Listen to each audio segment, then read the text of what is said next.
லக்னம் ஒன்றொன்றாக வர வர வர வர அப்படியே மேல போகும். சரியா? இப்போ ஒரு உதாரணத்துக்கு ரிஷப லக்னம் சொன்னோமா? ரிஷப லக்னத்துல யார் இருக்கா?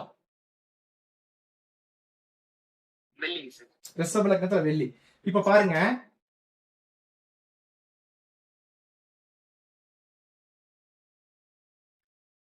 ரிஷப லக்னம் வெள்ளி. இப்ப வெள்ளி உதயமாகுது, அதாவது ஊன் சாப்பிடுதுன்னு வச்சுக்கலாமா? வெள்ளி உதயமாகுது. வெள்ளி உதயமாகும் போது எது சாவல் இருக்கும்? அதுதான் தவறு. வெள்ளி உதயமாகும் போது வெள்ளிக்கு அப்புறம் யார் உதயமாவா? ரிஷபத்துக்கு அப்புறம். ரிஷபம் மேல போயிருச்சுன்னா அடுத்தது யார் உதயமாவா?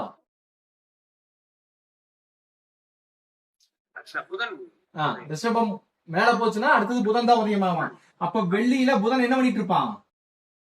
செத்துட்டு இருப்பான். செத்தாதானே அடுத்தது உதயமாக முடியும். வெள்ளி உதயமாயிருப்பான். ரிஷபம் வெள்ளி உதயமாயிட்டான். வெள்ளி உதயமான வெள்ளி அப்படியே நடக்குது. சரியா? வெள்ளி அடுத்ததுக்கு போகும்போது பாருங்க, வெள்ளி அடுத்ததுக்கு போகும்போது தான் புதன் உதயமாகுது. சரியா? அப்ப வெள்ளியில புதன் என்ன பண்ணிட்டு இருக்கு? 12ஆம் இடத்துல கரெக்டா இருக்கு. 2ஆம் இடத்துல இருக்கிற மாதிரி கண்ணுக்கு தெரியுது, ஆனா மறைஞ்சிருக்கிறான். 2ஆம் இடத்துல மறைஞ்சிருக்கான், வான்ல தெரியாது. இப்படி இருப்பான். இது 1ஆம் இடம், 2ஆம் இடம் மறைஞ்சிருக்கும். 2ஆம் இடம் வான்ல மறைஞ்சிருக்கும். அப்ப மறைஞ்சிருந்தாவே என்ன இருக்கும்? அவன் செத்த நிலையில் இருக்கான்னு அர்த்தம். செத்தவர்களை எழுப்பக்கூடியது சுக்கிரன் சொல்லி சொன்னா, செத்தவர்னா செத்து போனதல்ல, தூக்கம். செத்தவர்களை எழுப்பக்கூடியது சுக்கிரனுடைய வேலை. செத்தவர்கள்னா யாரு? தூங்கினவர்கள். உறங்கியவர்களை எழுப்பக்கூடியது சுக்கிரனுடைய வேலை, வெளியினுடைய வேலைன்னு சொல்லி சொன்னோம் இல்லையா? அதே போல் இங்க என்ன ஆகுது? சுக்கிரன் அப்படியே மேல ரொட்டேட் ஆகும் போது இங்க என்ன இருக்கு? வெள்ளி உதயமாயிருக்கு. புதன் என்ன பண்ணிருக்கிறான்? செத்திருக்கிறான். செத்திருக்கிறான். ஏன்னா செத்தாதான் அடுத்தது அவன் உதயமாக முடியும். உதயமாகும் போது, புதன் உதயமாகும் போது இவன் என்ன பண்றான்?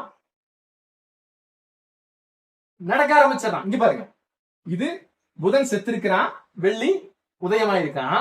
வெள்ளி உதயமாயிருக்கான், புதன் செத்திருக்கிறான். இப்ப அடுத்தது புதன் அப்படியே உதயமாகும் போது வெளியே பண்ணிட்டான், நடக்க ஆரம்பிச்சிட்டான். சரியா? அடுத்ததுல பாருங்க, புதன் ஊன் வெள்ளி என்ன பண்றான்? நடக்க ஆரம்பிச்சிட்டான். சரியா? இதற்கு அடுத்தது வெள்ளி நடக்கும்போது யார் சாகரா? கடகம். கடகம்னா யாரு? சூரியன். சரியா? சோ சூரியன் அப்ப என்னவா இருப்பான்? சாவுல இருப்பான். கடகம் சாவுல இருக்கு. இப்ப கடகம் என்ன ஆகுது? அப்படியே உதயமாகுது. கடகம் உதயமாகும் போது என்ன ஆகுது? கடகம் யாரு? சூரியன். அப்ப இங்க சூரியன் உதயமாகும் போது புதன் என்ன பண்ணிருக்கிறான்? நடந்திருக்கிறான். அப்போ புதன் நடந்திருக்கிறான். இங்க வெள்ளி என்ன பண்ணிட்டு இருக்கிறான்? அரசாண்டுட்டு இருக்கான். வெள்ளி அரசாண்டுட்டு இருக்கான். இதுவும் அரசுதான், இதுவும் அரசுதான். இந்த 3ஆம் இடமும் அரசுதான், 4ஆம் இடமும் அரசுதான். 3ஆம் இடமும் அரசுதான், 4ஆம் இடமும் அரசுதான். கரெக்ட் தானே? ரெண்டுமே வான் உச்சியில மேல இருக்கு. சரியா? மேல இருக்கு. அப்போ இது ரெண்டுமே நமக்கு அரசுதான். வெள்ளிங்கிற கோள் இந்த பக்கம் நடுவுல சுத்திட்டு இருக்கு. இந்த வெள்ளிக்கு வலதுபுறம் என்ன சுத்திட்டு இருக்குது? புதன். இடதுபுறம் செவ்வாய்னு வச்சுக்கலாம் உதாரணத்துக்கு. சரியா? ஏன்னா நம்ம கோள் நம்ம தனியா பார்த்துட்டு இருக்கோம். அப்போ இந்த 2 கோளும் ஒருவேளை இழுத்துக்கிட்டா முரண்பாடா போயிடும்.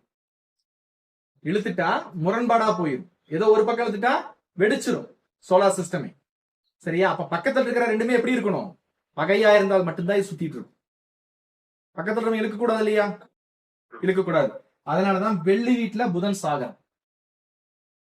வெள்ளி வீட்டுல தன்னுடைய பலத்தை முழுமையா இருக்கிறவன் புதன். சரிங்களா? இதே கான்செப்டினுடைய அடிப்படையில் தான் வெள்ளிக்கு செவ்வாய் எப்பொழுதுமே என்ன? வெள்ளிக்கு செவ்வாய் எப்பொழுதுமே எதிரி. சரியா? அதே போல் புதனுக்கு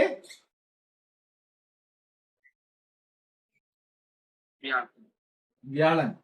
சூரியனுக்கு சனி ராகுக்கு கேது இதே அடிப்படை தான் இங்க இருக்கும் கட்டத்துல. ஆமா. சரியா? சோ இங்க நேர் ஆப்போசிட் புதனும் வியாழனும். சரியா? இங்கேயும் புதனும் வியாழனும். சரியா? இதுல இருந்து 7ஆம் வீடு ரிஷபமும் விருச்சிகமும். அதே போல் மேசமும் துலாமும். சரியா?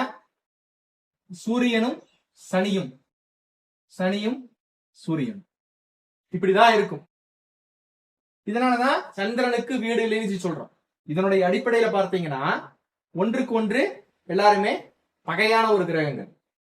இதே அடிப்படையில எப்பொழுதுமே மீனத்திற்கு கன்னி, இந்த புதன் வியாழன் பகையிலேயே இருப்பாங்க.